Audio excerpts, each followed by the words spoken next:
ਕਿ ਜੋ ਵਿਦੇਸ਼ਾਂ 'ਚ ਫਿਰਦੇ ਨੇ ਰੋਜ਼ੀ ਲਈ, ਉਹ ਜਦੋਂ ਦੇਸ ਪਰਤਣਗੇ ਆਪਣੇ ਕਦੀ, ਕੁਝ ਤਾਂ ਸੇਕਣਗੇ ਮਾਂ ਦੇ ਸਿਵੇ ਦੀ ਅਗਨ, ਬਾਕੀ ਕਬਰਾਂ ਦੇ ਰੁੱਖ ਹੇਠ ਜਾ ਬਹਿਣਗੇ। ਸੋ ਇਹ ਕਿੰਨੀ ਕੁ ਸੱਚਾਈ ਹੈ। ਜੇ ਅੱਜ ਬੱਚੇ ਬੱਚੀਆਂ ਆਪਣੀਆਂ ਜਾ ਰਹੀਆਂ, ਉਹ ਖੁਸ਼ੀਆਂ ਕਰਕੇ ਨਹੀਂ ਜਾ ਰਹੇ, ਉਹ ਇਸ ਕਰਕੇ ਜਾ ਰਹੇ ਹੈ ਕਿ ਜਿਹੜਾ ਪੰਜਾਬ, ਜਿਹੜੀ ਜ਼ਮੀਨ ਆਪਾਂ ਇੱਥੇ ਚਾਹੁੰਦੇ ਹਾਂ, ਉਹਦੇ ਵਿੱਚ ਉਹ ਪੂਰਾ ਰੰਗ ਭਾਗ ਹੈ ਨਹੀਂ ਹਜੇ।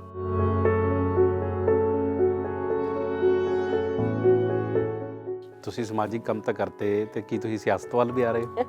ਸਿਆਸਤ ਤਾਂ ਵੱਲ ਅਸੀਂ, ਮੈਨੂੰ ਲੱਗਦਾ ਕਿ ਔਰਤ ਪਹਿਲੇ ਦਿਨ ਤੋਂ ਹੁੰਦੀ ਹੈ ਤੇ ਹੋਣੀ ਵੀ ਚਾਹੀਦੀ, ਸ਼ਾਇਦ ਅਵੇਅਰਨੈਸ ਨਹੀਂ ਹੈਗੀ। ਸੋ ਇੱਕ ਲਾਪਾ, ਕਿਉਂਕਿ ਇਹ ਮਿੱਟੀ ਨਾਲ ਸਾਡੀਆਂ ਜੜ੍ਹਾਂ ਤੋਂ ਬੰਦਾ ਦੂਰ ਕਿਵੇਂ ਜਿਉਂਦਾ ਰਹਿ ਸਕਦਾ। ਬੇਗਾਨੇ ਮੁਲਕ ਵਿੱਚ ਖੁਸ਼ ਰਹਿਣ ਦਾ ਸਮਾਨ ਹੈ ਸਾਰਾ, ਬਿਠਾ ਕੇ ਕੋਲ ਅਥਰੂ ਪੂੰਝਦੀ ਪਰ ਮਾਂ ਨਹੀਂ ਕੋਈ।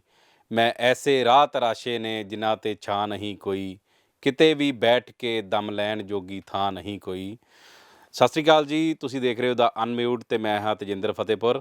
ਅੱਜ ਸਾਡੇ ਨਾਲ ਜਿਹੜੀ ਸ਼ਖਸੀਅਤ ਮੌਜੂਦ ਨੇ, ਉਹਨਾਂ ਬਾਰੇ ਮੈਂ ਤੁਹਾਨੂੰ ਥੋੜ੍ਹਾ ਉਹਨਾਂ ਤੋਂ ਜਾਣੂ ਕਰਵਾ ਦਿਆਂ ਕਿ ਉਹਨਾਂ ਨੇ ਇਸ ਸ਼ੇਅਰ ਦੇ ਮੁਤਾਬਕ ਇਕੱਲੇ ਹੀ ਇੱਕ ਰਾਹ ਤਰਾਸ਼ਿਆ ਸੀ। ਉਹ ਰਾਹ ਇਹ ਸੀ ਕਿ ਕਈ ਸਾਲ ਪਹਿਲਾਂ, ਲਗਭਗ 3 ਦਹਾਕੇ ਪਹਿਲਾਂ, ਇੱਥੋਂ ਪੰਜਾਬ ਤੋਂ ਕੈਨੇਡਾ ਜਾ ਕੇ ਉਹਨਾਂ ਨੇ ਵੱਖ-ਵੱਖ ਖੇਤਰਾਂ ਦੇ ਵਿੱਚ ਕੰਮ ਕੀਤਾ, ਔਰ ਉਸ ਤੋਂ ਬਾਅਦ ਪਿਛਲੇ ਕਈ ਸਾਲਾਂ ਤੋਂ ਉਹਨਾਂ ਨੇ ਅਵਰ ਗਲੋਬਲ ਵਿਲੇਜ ਨਾਮ ਦੀ ਇੱਕ ਸੰਸਥਾ ਬਣਾਈ, ਜਿਨ੍ਹਾਂ ਦੇ ਉਹ ਫਾਊਂਡਰ ਪ੍ਰੈਜ਼ੀਡੈਂਟ ਨੇ। ਉਹਨਾਂ ਨੇ ਸ਼ੁਰੂਆਤ ਕੀਤੀ, ਬੂਟਾ ਲਾਇਆ, ਔਰ ਉਹ ਸੰਸਥਾ ਇਸ ਵੇਲੇ ਕਾਫੀ ਵੱਡੇ ਪੱਧਰ 'ਤੇ ਕੈਨੇਡਾ ਦੇ ਵਿੱਚ ਫੈਲੀ ਹੋਈ ਹੈ। ਔਰ ਉਸ ਸੰਸਥਾ ਨੇ ਪਿੱਛੇ ਜਿਹੜੀ ਪਿਛਲੇ ਸਾਲ ਕਰੋਨਾ ਦੀ ਮਹਾਂਮਾਰੀ ਆਈ, ਉਸ ਦੌਰਾਨ ਬਹੁਤ ਵੱਡਾ ਕੰਮ ਹੈ ਜਿਹੜਾ ਉਹਨਾਂ ਦੀ ਸੰਸਥਾ ਨੇ ਕੀਤਾ। ਸੋ ਸਾਡੇ ਨਾਲ ਮੌਜੂਦ ਨੇ ਉਸ ਸੰਸਥਾ ਦੇ ਫਾਊਂਡਰ ਪ੍ਰੈਜ਼ੀਡੈਂਟ ਮੀਰਾ ਗਿੱਲ। ਸਵਾਗਤ ਹੈ ਗਿੱਲ ਜੀ ਤੁਹਾਡਾ। ਜੀ ਬਹੁਤ ਮਿਹਰਬਾਨੀ, ਥੈਂਕ ਯੂ ਸੋ ਮਚ। ਤੁਹਾਡੇ ਦੇਖਣ ਸੁਣਨ ਵਾਲਿਆਂ ਨੂੰ ਮੇਰਾ ਬਹੁਤ ਸਤਿਕਾਰ। ਮੀਰਾ ਜੀ, ਸਭ ਤੋਂ ਪਹਿਲਾਂ ਇਹੋ ਹੀ ਦੱਸੋ ਕਿ ਜਿਹੜੀ ਤੁਹਾਡੀ ਅਵਰ ਗਲੋਬਲ ਵਿਲੇਜ ਸੰਸਥਾ ਹੈਗੀ ਹੈ, ਉਹਦਾ ਵਿਚਾਰ ਕਿਵੇਂ ਆਇਆ, ਕਿੰਨੇ ਸਾਲ ਹੋ ਗਏ, ਔਰ ਉਹ ਜਿਹੜਾ ਸੁਪਨਾ ਸੀ ਸਾਕਾਰ ਕਿੱਦਾਂ ਹੋਇਆ? ਜੇ ਕੋਈ ਵੀ ਕੰਮ ਹੈ, ਮੈਨੂੰ ਲੱਗਦਾ ਇਕੱਲਿਆਂ ਨਹੀਂ ਹੁੰਦਾ, ਉਹ ਆਪਾਂ ਬਿਲਕੁਲ ਜਾਣਦੇ ਹਾਂ। ਅਤੇ ਇਹ ਵੀ ਜਦੋਂ ਆਰਗੇਨਾਈਜੇਸ਼ਨ ਜਿਹੜੀ ਸ਼ੁਰੂਆਤ ਹੋਈ, ਜਾਂ ਜਿੰਨਾ ਵੀ ਉਸਨੇ ਕੰਮ ਉੱਥੇ ਕੀਤਾ, ਉਹ ਸਾਰਿਆਂ ਦੇ ਭੈਣ ਭਰਾਵਾਂ ਦੋਸਤਾਂ ਦੇ ਨਾਲ ਰਲ ਕੇ, ਈਵਨ ਜਿਹੜੇ ਬਿਜ਼ਨਸ ਕਮਿਊਨਿਟੀ ਉਹਨਾਂ ਦੇ ਨਾਲ ਰਲ ਕੇ ਇਹ ਹੋਇਆ। ਇਹ ਆਪਾਂ 2014 ਦੇ ਵਿੱਚ ਸ਼ੁਰੂ ਕੀਤਾ। ਉਦੋਂ ਨਾ ਸਾਡੇ ਉਦੋਂ BC ਟੀਚਰ ਸਟ੍ਰਾਈਕ ਹੋ ਗਈ ਸੀ ਜੀ। ਟੀਚਰਸ ਕਹਿੰਦੇ ਸਾਨੂੰ ਬਾਹਲੇ ਪੈਸੇ ਦਿਓ, ਗਵਰਨਮੈਂਟ ਕਹਿੰਦੀ ਦੇਣੇ ਨਹੀਂ। ਉਹ ਰੌਲੇ ਰੂਲੇ ਦੇ ਵਿੱਚ ਕਰਦਿਆਂ ਸਾਡੇ ਨਾ ਸਤੰਬਰ 5 ਦੇ ਨੇੜੇ ਤੇੜੇ ਸਕੂਲ ਖੁੱਲ੍ਹਦਾ ਹੁੰਦਾ, ਅਤੇ ਉਹਨਾਂ ਦੀ ਨੈਗੋਸੀਏਸ਼ਨ ਫਾਈਨਲ ਨਹੀਂ ਹੋਈ, ਅਤੇ ਉਹ ਪਹਿਲੀ ਵਾਰੀ ਸ਼ਾਇਦ ਹੋਣਾ ਹਿਸਟਰੀ 'ਚ ਕਿ ਬੱਚੇ ਸਕੂਲ ਨਹੀਂ ਸੀ ਜਾ ਸਕਦੇ। ਤਾਂ ਉਸ ਚੀਜ਼ ਤੋਂ ਡਿਸਟਰਬ ਹੋ ਕੇ ਕਿ ਬੱਚਿਆਂ ਦਾ ਇਸ 'ਚ ਕੀ ਕਸੂਰ ਹੈ, ਤਾਂ ਅਸੀਂ ਕੁਛ ਮਾਪੇ ਜਿਹੜੇ ਸੀ, ਅਸੀਂ ਰਲ ਕੇ ਅਸੀਂ ਸੋਚਿਆ ਕਿ ਕੁਛ ਕੀਤਾ ਜਾਵੇ। ਸੋ ਉਸ ਵਕਤ ਅਸੀਂ ਮਾਰਚ ਕਰਵਾਈਆਂ ਉੱਥੇ, ਅਤੇ ਅਸੀਂ ਇਹ ਕਿਹਾ ਕਿ ਬੱਚਿਆਂ ਦੇ ਹੱਕ ਦੇ ਲਈ ਅਤੇ ਬੱਚਿਆਂ ਦੇ ਮਾਪਿਆਂ ਦੇ ਹੱਕ ਦੇ ਲਈ, ਉਹਨਾਂ ਦੇ ਲਈ ਕੌਣ ਬੋਲੂਗਾ, ਹੈ ਨਾ, ਵੀ ਤੁਸੀਂ ਵੱਡੇ ਹੋ ਭਾਈ, ਆਪਣੇ ਕਮਰੇ 'ਚ ਬੈਠੋ, ਨੈਗੋਸ਼ੀਏਟ ਕਰੋ, ਕਿੰਨੀ ਰੇਟ ਆ, ਕੀ ਇਨਕਰੀਜ਼ ਕਰਨਾ, ਵੀ let's not disturb the life of children. ਕਿਉਂਕਿ ਜਿਹੜੇ ਬੱਚੇ ਆ ਉੱਥੇ, ਜਿਵੇਂ ਇੱਥੇ ਆ, ਉੱਥੇ ਵੀ ਹੋਈ ਕੁਛ ਹੈ। ਬਹੁਤੇ ਬੱਚੇ ਪੰਜਾਬੀਆਂ ਦੇ ਸੀ ਜਾਂ ਉਧਰ ਦੇ ਗੋਰਿਆਂ ਦੇ ਵੀ ਸੀ? ਸਾਰੇ ਬੱਚਿਆਂ ਦੇ ਲਈ ਇਹ ਸੀ ਕਿ ਮੈਨੂੰ ਸਕਦਾ ਕਿ ਸ਼ਾਇਦ ਉਹ ਕਿ ਵੱਡੀ ਇੱਕ ਆਰਗੈਨਿਕ ਤਰੀਕੇ ਦੇ ਨਾਲ, ਕੁਦਰਤ ਦੇ ਤਰੀਕੇ ਦੇ ਨਾਲ ਹੀ ਉਹਦੇ ਵਿੱਚ ਬੱਚੇ ਵੱਡੇ ਸਾਰੇ ਸ਼ਾਮਲ ਹੋਏ, ਅਤੇ ਸ਼ਾਇਦ ਛੋਟੇ ਛੋਟੇ ਬੱਚਿਆਂ ਨੇ ਉੱਥੇ ਪੋਸਟਰ ਲੈ ਕੇ ਘੁੰਮਣਾ, ਤਾਂ ਉਹਨਾਂ ਨੂੰ ਪਤਾ ਲੱਗਾ ਕਿ ਡੈਮੋਕ੍ਰੇਸੀ ਕੀ ਹੁੰਦੀ ਹੈ, ਤੁਹਾਡਾ ਕੀ ਹੱਕ ਹੈ, ਤੁਹਾਡਾ ਪ੍ਰੋਟੈਸਟ ਕਰਨ ਦਾ ਕੀ ਹੱਕ ਹੈ। ਜਿੱਦਾਂ ਹੁਣ ਇੱਥੇ ਫਾਰਮਰਸ ਪ੍ਰੋਟੈਸਟ ਹੋਇਆ, ਅਤੇ ਉਦੋਂ ਨਿੱਕੇ ਨਿੱਕੇ 5-5, 7 ਸਾਲ ਦੇ ਬੱਚੇ ਬਜ਼ੁਰਗ ਸਾਰੇ ਜਣੇ ਆਏ, ਅਤੇ ਉਹਨਾਂ ਨੇ ਪ੍ਰੋਟੈਸਟ ਕੀਤਾ। ਗਵਰਨਮੈਂਟ ਨੇ ਉਸਦਾ ਬਹੁਤ ਵੱਡਾ ਨੋਟਿਸ ਕੀਤਾ, ਅਤੇ ਬਹੁਤ ਜਲਦੀ ਉਹਦਾ ਫਿਰ ਜਿਹੜਾ ਸੀ ਉਹਨਾਂ ਨੇ ਰੈਜ਼ੋਲੂਸ਼ਨ ਕਰਕੇ ਕਰ ਲਿਆ। ਸੋ ਆਪਣੀ ਜਿਹੜੀ ਆਰਗੇਨਾਈਜੇਸ਼ਨ ਦੀ ਸ਼ੁਰੂਆਤ ਸੀ, ਉਹ ਸੀ ਕਿ ਬੱਚਿਆਂ ਦੇ ਅਤੇ ਪਰਿਵਾਰਾਂ ਦੇ ਹੱਕਾਂ ਦੇ ਲਈ, ਕੋਈ ਪੋਲੀਟੀਕਲ, ਕੋਈ ਕਿਸੇ ਪਾਸੇ ਦਾ ਨਾ ਸੀ, ਪਰ ਇਹ ਸੀ ਕਿ ਜਿਹੜੀ ਜੋ ਸਹੀ ਹੈ ਉਸ ਬਾਰੇ। ਸੋ ਇਸ ਤਰ੍ਹਾਂ ਸ਼ੁਰੂਆਤ ਹੋਈ ਸੀ ਆਪਣੀ। ਸੋ ਇਹ ਤੁਹਾਡੀ ਸੰਸਥਾ ਮੇਨ ਕੰਮ ਨੇ ਜਿਹੜੇ ਕੀ ਕਰਦੀ ਹੈ ਸਮਾਜ ਸੇਵਾ ਦੇ? ਉਹ ਕੰਮ ਜੀ ਜਿਹੜੇ ਆਪਾਂ ਜਦੋਂ ਘਰੇ ਬੈਠੇ ਨਾ, ਜਾਂ ਕੋਈ ਚੀਜ਼ ਅਸੀਂ ਸੁਸਾਇਟੀ 'ਚ, ਭਾਵੇਂ ਸੋਸ਼ਲ ਆ, ਪੋਲੀਟੀਕਲ ਆ, ਕੋਈ ਚੀਜ਼ ਦੇਖਣੀ, ਅਸੀਂ ਗਵਰਨਮੈਂਟ ਨੇ ਆਹ ਨਹੀਂ ਕੀਤਾ, ਜਾਂ ਸੁਸਾਇਟੀ, ਅਸੀਂ ਕਹਿਣਾ ਆਹ ਕਿਸੇ ਨੂੰ ਕਰਨਾ ਚਾਹੀਦਾ।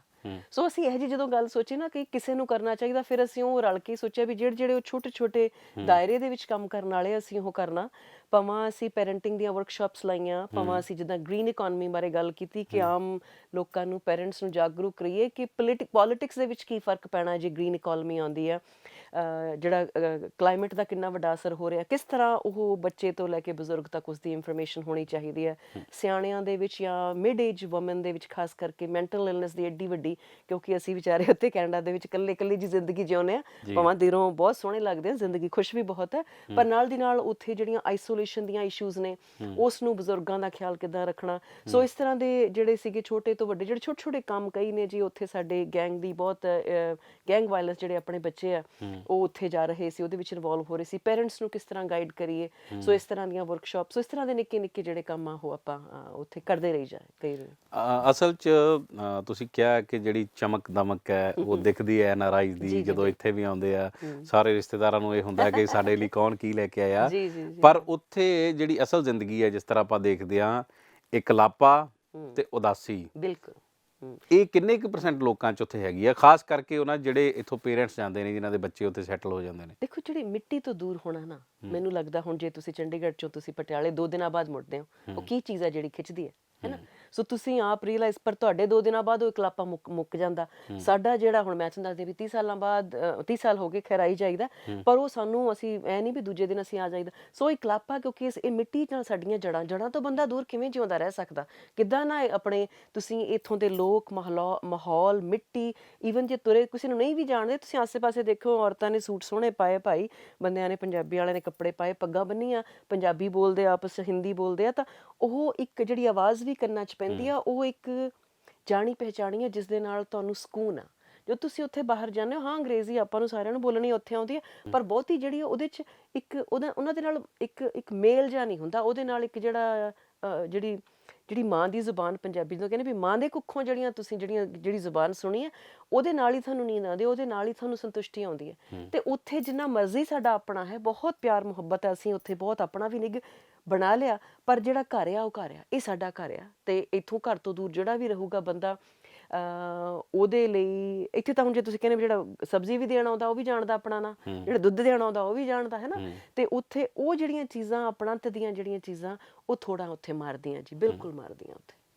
ਮਤਲਬ ਉੱਥੇ ਪੈਸੇ ਵੱਲੋਂ ਜਾਂ ਜਿਹੜੇ ਸੁਪਨੇ ਸਾਕਾਰ ਹੁੰਦੇ ਨੇ ਕਿ ਕਿਸੇ ਇੱਥੇ ਨੌਜਵਾਨ ਜਾਂਦੇ ਆ ਸਾਡੇ ਕਿ ਵੱਡੀ ਗੱਡੀ ਲੈਣੀ ਹੈ, ਵੱਡਾ ਘਰ ਲੈਣਾ ਹੈ, ਉਹ ਸਾਰਾ ਕੁਝ ਉੱਥੇ ਆ ਜਾਂਦਾ ਹੈ ਨਾ, ਈਜ਼ੀਲੀ ਆ ਜਾਂਦਾ, ਪਰ ਉਹਦੇ ਬਾਵਜੂਦ ਉਹ ਉਸ ਚੀਜ਼ ਨੂੰ ਤਰਸਦੇ ਆ ਜੋ ਇੱਥੇ ਅਸੀਂ ਹੰਢਾ ਰਹੇ ਹਾਂ। ਬਿਲਕੁਲ, ਮੈਂ ਇਹ ਕਹਿੰਦੀ ਹਾਂ ਕਿ ਇੱਥੋਂ ਦੇ ਜਿਹੜੇ ਅਸੀਂ ਲੱਕੀ ਆ, ਫਿਰ ਤੁਸੀਂ ਬਿਲਕੁਲ ਲੱਕੀ ਹੋ ਜੀ, ਬਹੁਤ ਕਰਮਾਂ ਵਾਲੇ ਹੋ, ਤੁਹਾਡੇ ਜਿਹੜੇ ਘਰੇ ਬੈਠੇ ਆ ਭਾਈ, ਆਪਣੇ ਸੁੱਖ 'ਚ ਵਸੋ।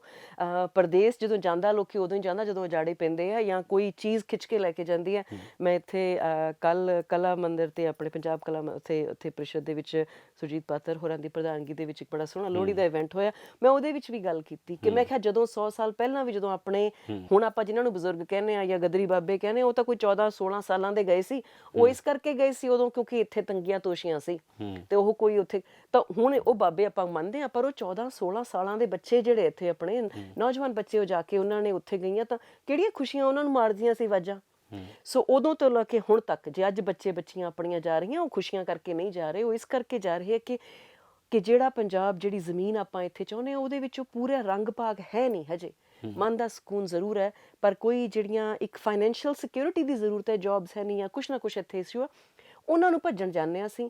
ਉੱਥੇ ਸਾਨੂੰ ਫਿਜ਼ੀਕਲੀ ਅਸੀਂ ਉੱਥੇ ਜਾਂਦੇ ਹਾਂ ਭਾਈ, ਇਹਨੂੰ ਅੰਦਰ ਹੀਟ ਲੱਗੀ ਆ, AC ਲੱਗੇ ਆ, ਮੌਜਾਂ, ਕਾਰਾਂ ਬਹੁਤ ਸੋਹਣੀਆਂ, ਸੜਕਾਂ ਬਹੁਤ ਸੋਹਣੀਆਂ, ਸੜਕਾਂ ਤੇ ਜਿੱਦਾਂ ਮੈਂ ਅਸੀਂ ਲੁਧਿਆਣੇ ਪਾਣੀ ਭਰਿਆ ਹੋਇਆ ਸੀ, ਇਹੋ ਜਿਹਾ ਕੋਈ ਇਸ਼ੂ ਨਹੀਂ। ਪਰ ਜੇ ਤੁਸੀਂ ਕਹੋ ਵੀ ਪਿਆਰ ਮੁਹੱਬਤ ਸਕੂਨ ਦੀ ਗੱਲ ਭਾਲਦੇ ਆ, ਉਹ ਇੱਥੇ ਹੀ ਹੈ ਜੀ। ਤੁਸੀਂ ਪਾਤਰ ਸਾਹਿਬ ਦੀ ਗੱਲ ਕੀਤੀ ਹੈ, ਪਾਤਰ ਸਾਹਿਬ ਦਾ ਇੱਕ ਬੜਾ ਖੂਬਸੂਰਤ ਸ਼ੇਅਰ ਹੈ, ਮੇਰੀ ਨਿੱਜੀ ਜ਼ਿੰਦਗੀ ਨਾਲ ਉਹਦਾ ਤਾਲੁਕ ਇਸ ਤਰ੍ਹਾਂ ਹੈ ਕਿ ਮੈਂ ਵੀ ਬਾਹਰ ਜਾਣ ਦਾ ਸੋਚਿਆ ਸੀ, ਪਰ ਪਾਤਰ ਸਾਹਿਬ ਦਾ ਨਾ, ਮੈਂ ਜਦੋਂ ਉਹ ਗੀਤ ਹੈ ਬੇਸਿਕਲੀ ਬਹੁਤ ਵਾਰੀ ਸੁਣਿਆ ਰਿਹਾ ਸੀ, ਤਾਂ ਇੱਕ ਵਾਰੀ ਮੈਂ ਪਾਤਰ ਸਾਹਿਬ ਦੀ ਕਿਤਾਬ ਪੜ੍ਹ ਰਿਹਾ ਸੀ, ਤਾਂ ਉਹ ਮੇਰੇ ਅੱਗੇ ਆਇਆ ਸ਼ੇਅਰ, ਤੇ ਮੈਂ ਉਹ ਸ਼ੇਅਰ ਤੋਂ ਬਾਅਦ ਮੈਂ ਸੋਚਿਆ ਯਾਰ ਨਹੀਂ ਜਾਣਾ ਨਹੀਂ। ਉਹ ਸ਼ੇਅਰ ਇਹ ਸੀ ਪਾਤਰ ਸਾਹਿਬ ਦਾ ਕਿ ਜੋ ਵਿਦੇਸ਼ਾਂ 'ਚ ਫਿਰਦੇ ਨੇ ਰੋਜ਼ੀ ਲਈ, ਉਹ ਜਦੋਂ ਦੇਸ ਪਰਤਣਗੇ ਆਪਣੇ ਕਦੀ, ਕੁਝ ਤਾਂ ਸੇਕਣਗੇ ਮਾਂ ਦੇ ਸਿਵੇ ਦੀ ਅਗਨ, ਬਾਕੀ ਕਬਰਾਂ ਦੇ ਰੁੱਖ ਹੇਠ ਜਾ ਬਹਿਣਗੇ। ਬਿਲਕੁਲ ਸਹੀ। ਸੋ ਇਹ ਕਿੰਨੀ ਕੁ ਸੱਚਾਈ ਹੈ? ਇਹ ਬਿਲਕੁਲ ਸਹੀ ਹੈ ਜੀ, ਕਿਉਂਕਿ ਜਦੋਂ ਵੀ ਪਾਤਰ ਅੰਕਲ ਉੱਥੇ ਆਉਂਦੇ, ਅਸੀਂ ਬਹੁਤ ਪਿਆਰ ਤਹਿਜ਼ੀਬ ਤੇ ਉਹਨਾਂ ਦੇ ਨਾਲ ਅੱਖਾਂ ਵਿਚਾ ਕੇ ਉਹਨਾਂ ਦਾ ਸਵਾਗਤ ਕਰੀਦਾ ਤੇ ਜੋ ਵੀ ਕੋਈ ਇੱਥੋਂ ਆਉਂਦਾ। ਪਰ ਪਤਾ ਅੰਕਲ ਬਹੁਤ ਵੱਡੀ ਸੱਚਾਈ ਹੈ ਜੀ, ਉਹਨਾਂ ਦੇ ਵੀ ਫਾਦਰ ਸਾਹਿਬ ਜਦੋਂ ਸੀਗੇ ਉਹ ਵੀ ਬਾਹਰ ਗਏ ਸੀ, ਸੋ ਉਹਨਾਂ ਦੇ ਪਰਿਵਾਰ ਨੇ ਵੀ ਬਹੁਤ ਵੱਡੇ ਵਿਛੋੜੇ ਜਿਹੜੇ ਆ, ਪਿਓ ਤੋਂ ਦੂਰ ਰਹਿਣਾ ਬਹੁਤ ਵੱਡੀ ਗੱਲ ਹੈ। ਸੋ ਇਹ ਗੱਲ ਬਿਲਕੁਲ ਸਹੀ ਹੈ, ਜਿਨ੍ਹਾਂ ਦਾ ਰੋਟੀ ਪਾਣੀ ਭਾਈ ਇੱਥੇ ਚੱਲਦਾ ਉਹ ਤੁਸੀਂ ਬਿਲਕੁਲ ਇੱਥੇ ਰਹੋ, ਸੁਖੀ ਵਸੋ। ਜਿਹੜੀਆਂ ਇੱਥੋਂ ਦੀਆਂ ਇਸ਼ੂਜ਼ ਨੇ ਉਹਨਾਂ ਨੂੰ ਹੌਲੀ ਹੌਲੀ ਕਰਕੇ ਨਜਿੱਠ ਲਓ, ਕਿਉਂਕਿ ਕਿਤੇ ਵੀ ਘਰੋਂ ਬਾਹਰ ਜਿਹੜੇ ਕਹਿੰਦੇ ਹੁੰਦੇ ਛੱਜੂ ਦੇ ਬਿਲਕੁਲ ਮੈਂ ਕਹੂੰਗੀ ਉੱਥੇ ਬਹੁਤ ਸੁਖੀ, ਫਿਰ ਅਗਲੇ ਕਹਿ ਦਿੰਦੇ ਆ ਵੀ ਭਾਈ ਉੱਥੇ ਬੈਠੇ ਸਾਨੂੰ ਜੇ ਨਹੀਂ ਮਾੜਾ ਤਾਂ ਸਾਨੂੰ ਤੁਸੀਂ ਆਪ ਰਹੀ ਜਾਂਦੇ ਹੋ। ਤਾਂ ਹੁਣ ਸਾਨੂੰ ਹੈਗਾ ਵੀ ਬਿਲਕੁਲ ਉੱਥੇ ਸੁੱਖ ਹੈ। ਜਿਹੜੀਆਂ ਗਵਰਨਮੈਂਟ ਆਰਗੇਨਾਈਜੇਸ਼ਨ, ਜੇ ਮੈਂ ਡਰਾਈਵਰਸ ਲਾਇਸੈਂਸ ਬਣਾਉਣਾ, ਮੈਂ ਜਾ ਕੇ ਫੋਟੋ ਖਿਚਾਈ ਆ, ਚੀਜ਼ਾਂ ਕੀਤੀਆਂ ਲੈ ਕੇ ਆਈਆਂ। ਇੱਥੇ ਡਰਾਈਵਰਸ ਲਾਇਸੈਂਸ ਬਣਾਉਣਾ ਹੋਵੇ ਤਾਂ ਰੌਲਾ ਪੈ ਜਾਂਦਾ ਇੱਥੇ, ਹੈ ਨਾ ਕਿਸੇ।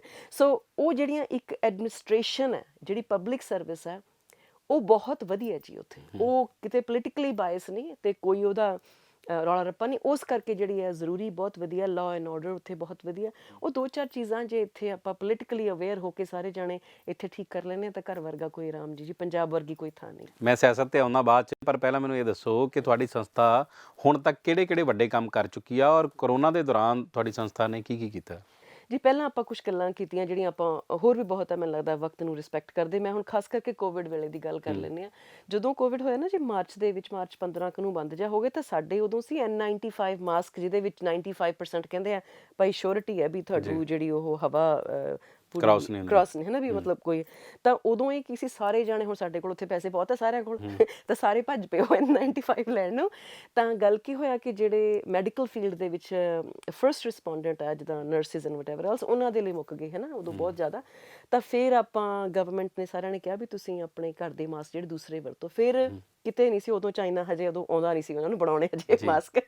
ਤਾਂ ਫਿਰ ਅਸੀਂ ਕੀ ਕੀਤਾ ਜੀ, ਅਸੀਂ 50 ਔਰਤਾਂ ਜਿਹੜੀਆਂ ਸੀਗੀਆਂ ਘਰੇ, ਕੋਈ ਪ੍ਰੋਫੈਸ਼ਨਲ, ਕੋਈ ਡਾਕਟਰ ਹੈ, ਕੋਈ ਲੋਇਰ ਹੈ, ਕੋਈ ਰੀਅਲਟਰ ਆ, ਕੋਈ ਕੁਛ ਇਸ ਤਰ੍ਹਾਂ, ਸਾਰੀਆਂ ਜਾਣੇ ਨੇ ਇਕੱਠੀਆਂ ਹੋ ਕੇ ਅਸੀਂ ਕੋਈ 25,000 ਤੋਂ ਵੱਧ ਜਿਹੜੇ ਸੀਗੇ ਕੱਪੜੇ ਦੇ ਮਾਸਕ ਬਣਾਏ ਅਸੀਂ ਇਕੱਠੀਆਂ ਹੋ ਕੇ। ਤੇ ਉਹ ਬਣਾਏ ਤੇ ਫਿਰ ਅਸੀਂ ਸੀਗੇ ਮੰਦਰ, ਮਸਜਿਦ, ਗੁਰਦੁਆਰੇ, ਕਿਤੇ ਕੋਈ ਹੋਮਲੈਸ ਕਮਿਊਨਿਟੀ ਸੀ, ਕਿਤੇ ਕੋਈ ਬਿਜ਼ਨਸਿਸ ਸੀ, ਕਾਫੀ ਸ਼ਾਪ ਹੈ, ਵਟਐਵਰ ਐਲਸ, ਜਿੱਥੇ ਵੀ ਸੀ ਅਸੀਂ ਉਹ ਵੰਡੇ। ਤਾਂ ਉਹਦੇ ਕਰਕੇ ਜਿਹੜਾ ਸੀਗਾ ਇੱਕ ਤਾਂ ਇਹ ਸੀਗਾ ਕਿ ਸਾਡੇ 25,000 ਮਾਸਕ ਜਿਹੜੇ ਸੀਗੇ, ਹਾਂ ਉੱਥੇ ਬਹੁਤ ਲੱਗਦੇ ਸੀ, ਪਰ ਵੱਡੀ ਗੱਲ ਇਹ ਸੀ ਕਿ ਲੋਕਾਂ ਨੂੰ, ਸਾਨੂੰ ਸੀ ਵੀ ਇੱਕ ਤਾਂ ਤੁਸੀਂ ਬਣਾ ਸਕਦੇ ਹੋ ਆਪ ਹੱਥੀਂ, ਹੈ ਨਾ। ਦੂਸਰੀ ਗੱਲ ਸੀ ਅਵੇਅਰਨੈਸ ਹੈ ਕਿ ਤੁਹਾਡੇ ਲਈ ਪਾਉਣਾ ਕਿੰਨਾ ਜ਼ਰੂਰੀ ਸੀ। ਉਸ ਚੀਜ਼ ਨੂੰ ਸਾਡੇ BC ਦੇ ਵਿੱਚ ਬਹੁਤ ਵੱਡਾ ਰੈਕਗਨੀਸ਼ਨ ਮਿਲਿਆ ਆਪਾਂ ਨੂੰ। BC ਦੀ ਗਵਰਨਮੈਂਟ ਨੇ ਵੀ ਸਾਨੂੰ ਰੈਕਗਨਾਈਜ਼ ਕੀਤਾ, ਪ੍ਰਾਈਮ ਮਿਨਿਸਟਰ ਆਫਿਸ ਤੋਂ ਸਾਨੂੰ ਜਿਹੜੀ ਸੀ ਬਹੁਤ ਰੈਕਗਨੀਸ਼ਨ ਮਿਲੀ। ਸੋ ਹੋਰ ਵੀ ਜਿਹੜੇ ਸੀਗੇ, ਇੱਕ ਅਸੀਂ ਉੱਥੇ ਖਾਸ ਕਰਕੇ ਦੂਸਰਾ ਪ੍ਰੋਜੈਕਟ ਕੀਤਾ ਸੀਗਾ, ਜਿਹੜੀਆਂ ਨਾ ਉਹ ਚਮਕਦੀਆਂ ਹੁੰਦੀਆਂ ਵੈਸਟਸ, ਜਦੋਂ ਬਾਹਰ ਬਜ਼ੁਰਗ ਜਾਂਦੇ ਤੁਰਨ ਫਿਰਨ ਦੇ ਲਈ, ਤਾਂ ਉਹ ਹਨੇਰਾ ਹੋ ਜਾਂਦਾ, ਕਾਲੀਆਂ ਜੈਕਟਾਂ ਪਾ ਲੈਂਦੇ, ਉਦੋਂ ਐਕਸੀਡੈਂਟ ਹੋ ਜਾਂਦੇ ਸੀ, ਉਦੋਂ ਕ੍ਰਾਸ ਕਰਨੀ ਉਹਨਾਂ ਨੇ ਸੜਕ। ਅੱਛਾ, ਉਹ ਰਿਫਲੈਕਟਰ ਲੱਗੇ ਹੁੰਦੇ, ਰਿਫਲੈਕਟਰ, ਹਾਂਜੀ ਹਾਂ, ਵੈਸਟ। ਸੋ ਉਹ ਆਪਾਂ ਉੱਥੇ ਦੋ ਕੰਮ ਜਿਹੜੇ ਆਪਾਂ ਖਾਸ ਜਿਹੜੇ ਨੋਟਿਸੇਬਲ ਆ ਕਿ ਇਸ ਵਕਤ ਜ਼ਰੂਰੀ ਸੀ, ਤਾਂ ਕਿ ਉਹ ਬਾਹਰ ਅੰਦਰ ਤੁਰਨ ਫਿਰਨ ਉਹਨਾਂ ਦੀ ਸਿਹਤ ਲਈ ਜ਼ਰੂਰੀ ਸੀ। ਸੋ ਉਹ ਆਪਾਂ ਦੋ ਕੰਮ ਜਿਹੜੇ ਖਾਸ ਕੀਤੇ ਜੀ ਇਹਨਾਂ ਵੇਲਿਆਂ 'ਚ। ਤੁਸੀਂ ਸਮਾਜਿਕ ਕੰਮ ਤਾਂ ਕਰਤੇ, ਤੇ ਕੀ ਤੁਸੀਂ ਸਿਆਸਤ ਵੱਲ ਵੀ ਆ ਰਹੇ ਹੋ? ਸਿਆਸਤ ਤਾਂ ਵੱਲ ਅਸੀਂ, ਮੈਨੂੰ ਲੱਗਦਾ ਕਿ ਔਰਤ ਪਹਿਲੇ ਦਿਨ ਤੋਂ ਹੁੰਦੀ ਹੈ ਤੇ ਹੋਣੀ ਵੀ ਚਾਹੀਦੀ, ਸ਼ਾਇਦ ਅਵੇਅਰਨੈਸ ਨਹੀਂ ਹੈਗੀ।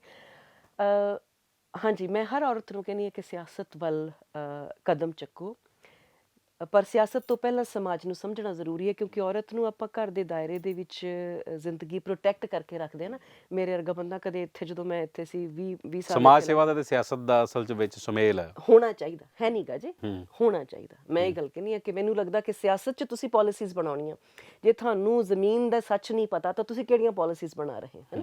ਸੋ ਜ਼ਮੀਨ ਦੇ ਸੱਚ ਨੂੰ ਜਾਣੋ, ਦੁੱਖ ਸੁੱਖ ਨੂੰ ਸਮਝੋ, ਕਿੱਥੇ ਇਸ਼ੂਜ਼ ਨੇ, ਕਿਹੜੇ ਇਸ਼ੂਜ਼ ਹੈ, ਫੇਰ ਹੀ ਤੁਸੀਂ ਉਹਦੀਆਂ ਪਾਲਿਸੀਆਂ ਬਣਾਉਣੋਗੇ ਨਾ। ਜੇ ਤੁਹਾਨੂੰ ਇੱਥੇ ਪਤਾ ਨਹੀਂ, ਉੱਥੇ ਜਾ ਕੇ ਤੁਸੀਂ ਕਿਹੜੀਆਂ ਮੋਹਰਾਂ ਲਾ ਰਹੇ ਹੋ, ਕਿਹੜੀਆਂ ਤੁਸੀਂ ਕਿਸ ਚੀਜ਼ ਨੂੰ ਤੁਸੀਂ ਐਗਰੀ ਕਰ ਰਹੇ ਹੋ। ਪਰ ਉੱਥੇ ਤਾਂ ਕਹਿੰਦੇ ਬਾਹਰਲੇ ਮੁਲਕਾਂ 'ਚ ਤਾਂ ਜਿਹੜੀਆਂ ਪਾਲਿਸੀਜ਼ ਨੇ, ਲੋਕਾਂ ਨਾਲ ਰਾਏ ਮਸ਼ਵਰਾ ਕਰਕੇ ਜਿਹੜੇ ਆਮ ਲੋਕਾਂ ਦੀਆਂ ਪ੍ਰੋਬਲਮਸ ਨੇ, ਉੱਥੋਂ ਹੀ ਲੋਕ ਉਹਨਾਂ 'ਚੋਂ ਉੱਠੇ ਹੁੰਦੇ ਨੇ, ਉਹ ਸਾਰੀਆਂ ਸੋਲਵ ਕਰਦੇ ਨੇ। ਉੱਥੇ ਵੀ ਫਰਕ ਲੱਗਦਾ ਤੁਹਾਨੂੰ ਕੁਝ? ਨਹੀਂ ਜੀ, ਹਰ ਥਾਂ ਤੇ ਜੇ ਤੁਸੀਂ ਕਹੋ ਵੀ ਉੱਥੇ ਕੋਈ ਸਵਰਗ ਹੈ, ਉੱਥੇ ਐਡਾ ਵੱਡਾ ਕੋਈ ਸਵਰਗ ਹੈ ਨਹੀਂਗਾ। ਉੱਥੇ ਵੀ ਇਹੋ ਜਿਹੀਆਂ ਮੁਸ਼ਕਲਾਂ ਤਾਂ ਮੈਨੂੰ ਲੱਗਦਾ ਕਿ ਵੱਡੀ ਤੋਂ ਵੱਡੀ ਇੰਸਟੀਟਿਊਸ਼ਨ ਵੀ ਹੋਵੇ, ਵਧੀਆ ਤੋਂ ਵਧੀਆ ਕੰਟਰੀ ਵੀ ਹੋਵੇ, ਉਹਦੇ ਵਿੱਚ ਵੀ ਬੈਟਰਮੈਂਟ ਹੈ। ਤੇ ਉਹੀ ਕੰਟਰੀ ਬੈਟਰ ਹੈ ਜਿਹੜਾ ਕੰਟੀਨਿਊਸਲੀ ਆਪਣੇ ਇਸ਼ੂਜ਼ ਨੂੰ ਰੈਕਗਨਾਈਜ਼ ਕਰ ਰਿਹਾ ਹੈ ਤੇ ਉਸ ਚੀਜ਼ ਨੂੰ ਨਾਲ ਦੀ ਨਾਲ ਛੋਟੀ ਚੀਜ਼ ਨੂੰ ਐਡਰੈਸ ਕਰ ਰਿਹਾ ਹੈ। ਤੇ ਔਰਤ ਲਈ ਜੇ ਪੋਲਿਟਿਕਸ ਜਿਹਨੂੰ ਸਮਝਣਾ, ਤਾਂ ਪਹਿਲਾਂ ਆਪਣੇ ਸਮਾਜ ਨੂੰ ਸਮਝੇ। ਸਮਾਜ ਦੇ ਵਿੱਚ ਤੁਸੀਂ ਕੰਟਰੀਬਿਊਟ ਨਹੀਂ ਕਰ ਰਹੇ ਤਾਂ ਤੁਸੀਂ ਪੋਲਿਟਿਕਸ ਦੇ ਵਿੱਚ ਕਿੱਥੋਂ ਜਾਓਗੇ, ਹੈ ਨਾ। ਤੇ ਪੋਲਿਟਿਕਸ ਦੇ ਵਿੱਚ ਤੁਹਾਨੂੰ ਬੰਦਿਆਂ ਨੇ ਤਾਂ ਖੜ ਕੇ ਸਟੇਜ ਤੇ ਗੱਲ ਨਹੀਂ ਕਰਨ ਦੇਣੀ ਜੇ ਤੁਹਾਨੂੰ ਪਤਾ ਨਹੀਂ ਜ਼ਮੀਨ ਦਾ। ਇਸ ਲੋਕਤੰਤਰ ਦੇਸ਼ ਦੇ ਵਿੱਚ ਮੈਂ ਸਾਡੇ ਇੱਥੋਂ ਦੀ ਸੱਚਾਈ ਦੱਸਦਾ ਤੁਹਾਨੂੰ ਕਿ ਜਿਹੜੀਆਂ ਨਾ ਕੁਝ ਜਿਹੜੀਆਂ ਰਿਜ਼ਰਵ ਹੋ ਜਾਂਦੀਆਂ ਨੇ ਸੀਟਾਂ ਹਾਂਜੀ ਪਿੰਡਾਂ ਦੇ ਵਿੱਚ 33.3% ਆ ਜਿਹੜੀਆਂ ਤੁਹਾਡੇ ਰਿਜ਼ਰਵੇਸ਼ਨ ਨੇ, ਜਿਹੜੀਆਂ ਔਰਤਾਂ ਲਈ ਰਾਖਵਾ ਸੀਟਾਂ ਨੇ। ਹਾਂ ਤੇ ਪਲੱਸ ਪਿੰਡਾਂ ਤੋਂ ਹੀ ਮੈਂ ਸ਼ੁਰੂਆਤ ਕਰ ਦਿੰਦਾ ਕਿ ਪਿੰਡਾਂ ਦੇ ਵਿੱਚ ਜਿੱਥੇ ਔਰਤਾਂ ਲਈ ਰਿਜ਼ਰਵ ਹੋ ਗਈ ਕੋਈ ਸੀਟ, ਤਾਂ ਉੱਥੇ ਲੇਡੀ ਹੈ ਜਿਹੜੀ ਸਰਪੰਚ ਬਣਦੀ ਹੈ, ਪਰ 5 ਸਾਲ ਸਰਪੰਚੀ ਉਹਦੇ ਘਰ ਵਾਲਾ ਕਰਦਾ ਹੈ। ਹਾਂਜੀ ਉੱਥੇ ਵੀ ਇਦਾਂ ਹੀ ਹੈ। ਨਹੀਂ ਜੀ, ਇਹ ਵੱਡਾ ਦੁਖਾਂਤ ਹੈ। ਪਹਿਲੀ ਗੱਲ ਮੈਂ ਇਹ ਕਹੂੰਗੀ, ਇਹ ਆਪਣਾ ਬਹੁਤ ਵੱਡਾ ਦੁਖਾਂਤ ਹੈ ਇੱਥੋਂ ਦੇ ਪੰਜਾਬ ਦਾ। ਇਹ ਹਾਸੇ ਵਾਲਾ ਮਜ਼ਾਕ ਵਾਲੀ ਗੱਲ ਨਹੀਂ।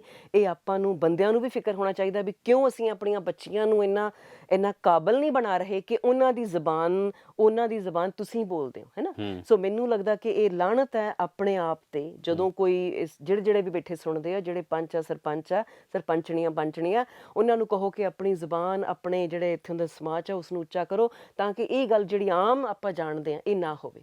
33.3% ਹੈ ਇੱਥੇ ਰਿਜ਼ਰਵੇਸ਼ਨ, ਪਰ ਉਹਦਾ ਕੋਈ ਜੇ ਉਹ ਔਰਤ ਇੰਨੇ ਦਮ ਦੀ ਨਹੀਂ ਰੱਖੀ, ਤੇ ਜਾਂ ਜਿਹੜੇ ਮਰਦ ਹੈ ਆਸੇ ਪਾਸੇ ਉਹ ਔਰਤ ਨੂੰ ਕਦਰ ਨਹੀਂ ਦੇ ਰਹੇ, ਇਹ ਬਹੁਤ ਗਲਤ ਹੈ। ਤੁਹਾਡੇ ਇੱਥੇ ਜਿਹੜੇ MP ਨੇ ਅਬਾਊਟ 13 ਕਿ 14% ਔਰਤਾਂ ਨੇ ਜਿਹੜੀਆਂ MP ਨੇ। ਸਾਡੇ ਉੱਥੇ 30 ਨੇ, ਹੈ ਨਾ, 30% ਆ। ਸੋ ਕੋਈ ਐ ਨਹੀਂ ਵੀ ਬਹੁਤ ਵੱਡਾ ਆ, ਪਰ ਹਾਂ ਇੱਥੋਂ ਨਾਲੋਂ ਅਸੀਂ ਅੱਗੇ ਆ।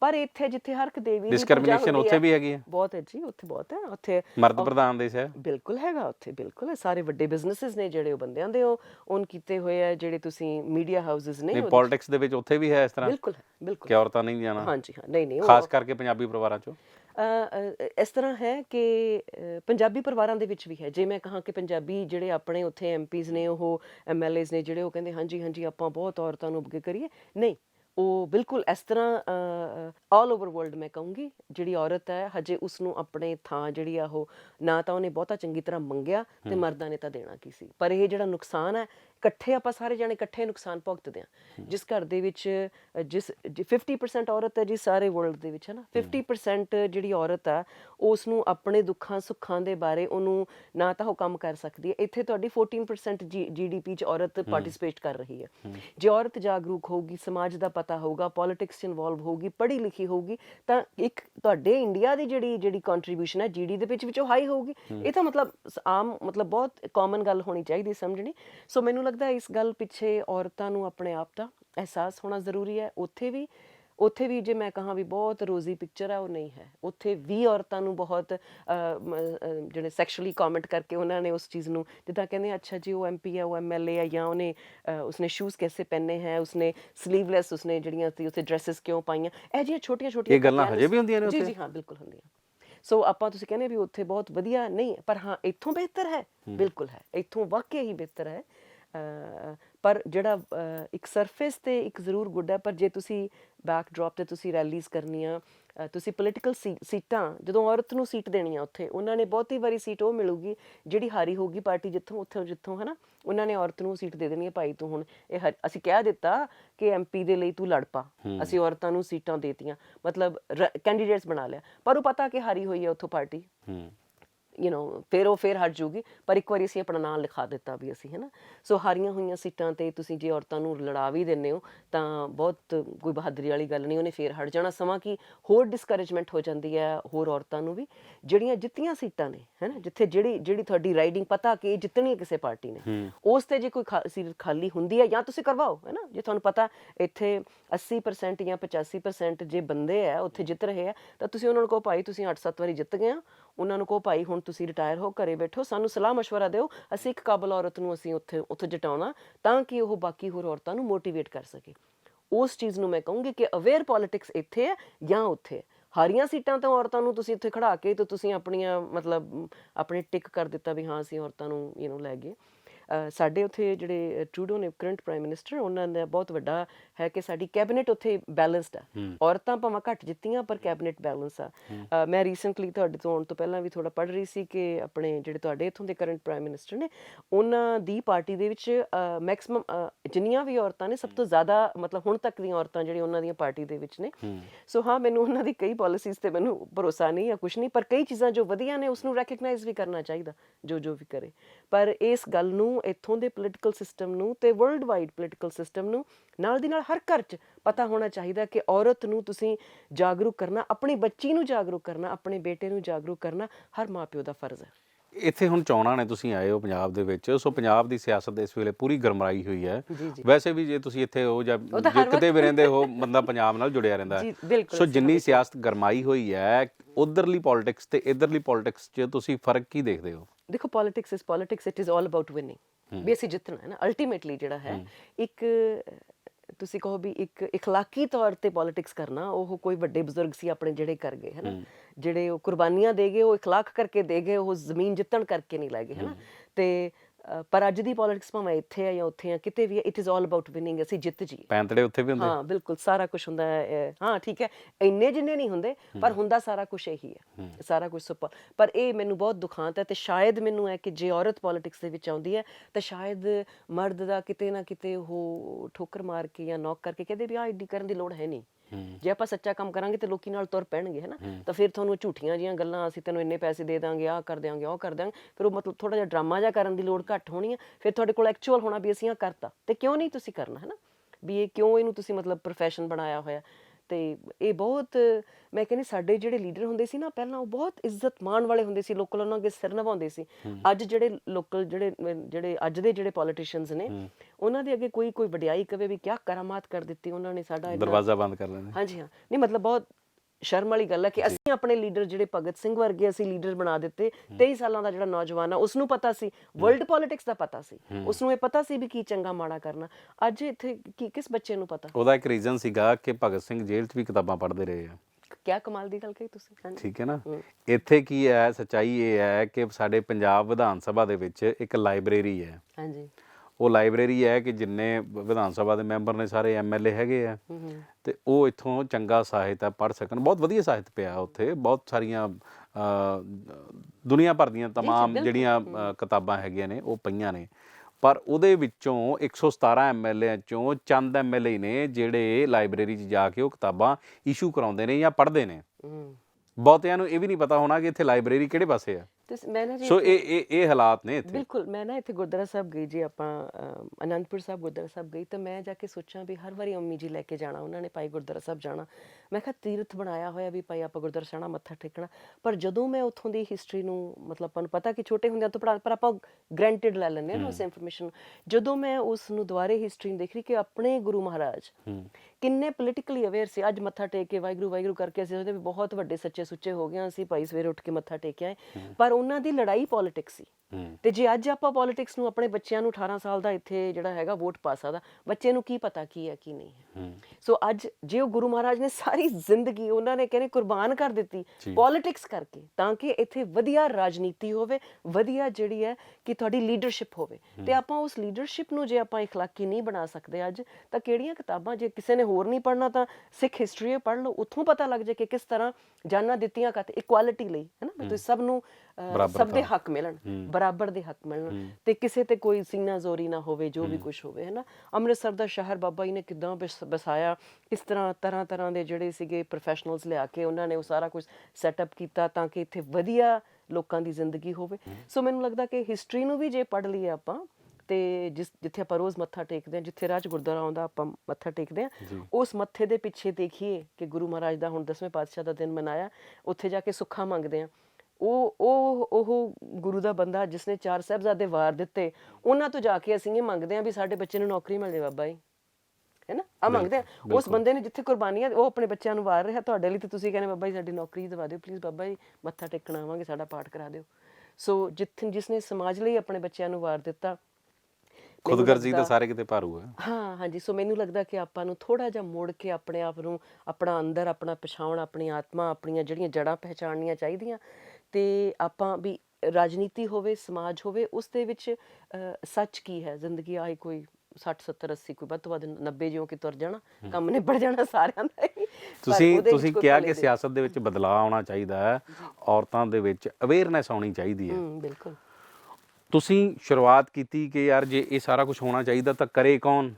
ਤੁਸੀਂ ਉਹਦੀ ਸ਼ੁਰੂਆਤ ਕੀਤੀ ਆਪਣੀ ਸੰਸਥਾ ਬਣਾ ਕੇ, ਤੇ ਇਸ ਚੀਜ਼ ਦੀ ਸ਼ੁਰੂਆਤ ਨਹੀਂ ਕਰ ਰਹੇ ਤੁਸੀਂ? ਚਲੋ ਪੰਜਾਬ 'ਚ ਨਾ ਸਹੀ, ਕੈਨੇਡਾ ਦੇ ਵਿੱਚ ਹੀ ਆਪਾਂ ਜੀ ਬਹੁਤ ਵੱਡੀ ਕੋਸ਼ਿਸ਼ ਕੀਤੀ, ਜਦੋਂ ਹੁਣ ਵੀ ਇਲੈਕਸ਼ਨ ਸੀ, ਕਿ ਅਸੀਂ ਇੱਕ ਪਾਰਟੀ ਨੂੰ ਦਾਇਰੇ ਦੇ ਵਿੱਚ ਕਿਹਾ ਕਿ ਤੁਸੀਂ ਘੱਟੋ ਘੱਟ 50% ਜਿਹੜੀਆਂ ਤੁਹਾਡੀਆਂ ਜਿਹੜੀਆਂ ਕੈਂਡੀਡੇਟਸ ਨੇ ਉਹ ਫੀਮੇਲ ਹੋਣੀਆਂ ਚਾਹੀਦੀਆਂ। ਤੇ ਆਪਾਂ ਸਾਰਿਆਂ ਨੂੰ ਵੱਡੀਆਂ ਵੱਡੀਆਂ ਆਪਾਂ ਈਮੇਲਸ ਭੇਜੀਆਂ ਕਿ ਦਿਸ ਇਜ਼ ਦਾ ਰਿਕੁਆਇਰਮੈਂਟ। ਫਿਰ ਅਸੀਂ ਇਹ ਵੀ ਪੂਰੇ ਦਾ ਪੂਰਾ ਏਜੰਡਾ ਦੱਸਿਆ ਕਿ ਕਿਸ ਤਰ੍ਹਾਂ ਤੁਸੀਂ ਇਸ ਨੂੰ ਕੀ ਹਰ ਕੋਈ ਪੁੱਛਣਾ ਤੁਸੀਂ ਦੱਸੋ ਜੀ ਕਿਵੇਂ ਕਰੀਏ। ਫਿਰ ਅਸੀਂ ਉਹਨਾਂ ਨੂੰ ਦੱਸਿਆ ਵੀ ਕਿਵੇਂ ਕੀਤਾ ਵੀ ਦੋ ਜਦੋਂ ਇੱਕ ਵਾਰੀ ਟਰਮਸ ਜਿੱਤ ਗਿਆ ਕੋਈ ਬੰਦਾ, ਉਸ ਤੋਂ ਬਾਅਦ ਬੰਦੇ ਨੂੰ ਕਹੋ ਵੀ ਤੁਸੀਂ ਹੁਣ ਜਾਓ ਰਿਟਾਇਰ ਹੋ ਜਾਓ ਤੇ ਕਿਸੇ ਇੱਕ ਕਾਬਲ ਔਰਤ ਨੂੰ ਹਰ ਐ ਵੀ ਮਤਲਬ ਕਿਸੇ ਵੀ ਔਰਤ ਨੂੰ ਜੋ ਤੁਹਾਡੇ ਲਈ ਇੱਥੇ ਜਿੱਦਾਂ ਸਰਪੰਚਣੀਆਂ ਵੀ ਜਿਹੜੀ ਤੁਹਾਡੀ ਆਵਾਜ਼ ਉਹਨਾਂ ਦੀ ਹੋਵੇ ਤੇ ਅਲਫਾਜ਼ ਉਹਨਾਂ ਦੇ ਹੋਣ, ਕਾਬਲ ਔਰਤ ਨੂੰ ਤੁਸੀਂ ਉੱਥੇ ਪੋਜੀਸ਼ਨ ਤੇ ਬਹੁਤ ਚੀਜ਼ਾਂ ਨੂੰ ਮਤਲਬ ਬਹੁਤੇ ਪੋਲੀਟੀਸ਼ੀਅਨਸ ਨੂੰ ਗੱਲ ਪਸੰਦ ਨਹੀਂ ਆਉਣੀ ਕਿਉਂਕਿ ਉਹ 3-4 ਵਾਰ ਜਿੱਤ ਚੁੱਕੇ ਤੇ ਅੱਗੇ 2-3 ਵਾਰੀ ਹੋਰ ਜਿੱਤਣ ਦੀ ਕੋਸ਼ਿਸ਼ ਕਰ ਰਹੇ ਹੈ ਨਾ। ਸੋ ਘੱਟੋ ਘੱਟ ਜੇ ਤੁਸੀਂ ਦਸਤਕ ਦੇਣ ਲੱਗੋਗੇ ਕਿਤੇ ਨਾ ਕਿਤੇ ਦਰਵਾਜ਼ਾ ਖੁੱਲੂਗਾ। ਉੱਥੇ ਆਪਾਂ ਜਿੰਨੀ ਵੀ ਬਣਦੀ ਕੋਸ਼ਿਸ਼ ਹੈ ਜਿਸ ਤਰ੍ਹਾਂ ਕਿ ਔਰਤਾਂ ਨੂੰ ਬੱਚੀਆਂ ਨੂੰ ਅਸੀਂ ਬਹੁਤ ਪੋਲੀਟੀਕਲੀ ਅਵੇਅਰ ਕਰਨ ਦੀ ਕੋਸ਼ਿਸ਼ ਕਰ ਰਹੇ ਹਾਂ ਜੀ। ਬਿਲਕੁਲ। ਡਾਕਟਰ ਦਲੀਪ ਕੌਰ ਟਵਾਣਾ ਸੀਗੇ, ਉਹਨਾਂ ਨੇ ਬਹੁਤ ਸੋਹਣੇ ਨਾਵਲ ਲਿਖੇ ਨੇ। ਉਹਨਾਂ ਦੇ ਹੁਣ ਤੱਕ ਔਰਤਾਂ ਦੀ ਤਰਾਸਦੀ ਹੈ ਜਿਹੜੀ ਉਹ ਦਿਖਾਈ ਜਾਂਦੀ ਰਹੀ ਹੈ। ਉਹਨਾਂ ਨੇ ਮਰਦਾਂ ਦੀ ਤਰਾਸਦੀ ਵੀ ਪੇਸ਼ ਕੀਤੀ ਹੈ ਆਪਣੀ ਲੇਖਣੀ ਦੇ ਵਿੱਚ, ਹੋਰ ਵੀ ਬਹੁਤ ਸਾਰੇ ਲੋਕਾਂ ਨੇ ਲਿਖਿਆ ਹੈ। ਸੋ ਕਿਸੇ ਸਮੇਂ ਇਹ ਸੀਗਾ ਕਿ ਪੰਜਾਬ ਦੇ ਸਿਰ ਇੱਕ ਧੱਬਾ ਸੀਗਾ, NRI ਵਿੰਗ ਬਣਿਆ, ਇੱਥੇ ਵੂਮੈਨ ਕਮਿਸ਼ਨ ਬਣਿਆ। ਵੂਮੈਨ ਕਮਿਸ਼ਨ ਕੋਲ ਬਹੁਤ ਸਾਰੀਆਂ ਸ਼ਿਕਾਇਤਾਂ ਇੱਦਾਂ ਦੀਆਂ ਆਉਂਦੀਆਂ ਸੀ ਕਿ ਬਾਹਰੋਂ ਮੁੰਡੇ ਆਉਂਦੇ ਆ, ਇੱਥੇ ਵਿਆਹ ਕਰਾਉਂਦੇ ਆ, ਕੁੜੀ ਨਾਲ ਮਹੀਨਾ ਰਹਿ ਕੇ 2 ਮਹੀਨੇ ਰਹਿ ਕੇ ਚਲ ਜਾਂਦੇ ਨੇ, ਮੁੜ ਕੇ ਫੋਨ ਬੰਦ ਤੇ ਉੱਥੋਂ ਨਹੀਂ ਆਉਂਦੇ। ਬਹੁਤ ਸਾਰੇ ਕੇਸ ਨੇ ਜਿਹੜੇ ਉਹ ਇੱਦਾਂ ਹੀ ਪੈਂਡਿੰਗ ਪਏ ਆ ਅਤੇ ਬਹੁਤ ਸਾਰੀਆਂ ਕੁੜੀਆਂ ਇੰਤਜ਼ਾਰ ਕਰਦੀਆਂ, ਉਹਨਾਂ ਦੀ ਵਿਆਹ ਵਾਲੀ ਉਮਰ ਵੀ, ਰੀਮੈਰਿਜ ਵਾਲੀ ਉਮਰ ਵੀ ਲੰਘ ਜਾਂਦੀ ਹੈ। ਮਤਲਬ ਬੜਾ ਇਕੱਲੀ ਕੁੜੀ ਨਹੀਂ, ਉਹਨਾਂ ਦਾ ਸਾਰਾ ਪਰਿਵਾਰ ਹੈ ਜਿਹੜਾ ਉਸ ਪੀੜਾ ਦੇ ਵਿੱਚੋਂ ਉਸ ਸਮੇਂ ਗੁਜ਼ਰਦਾ।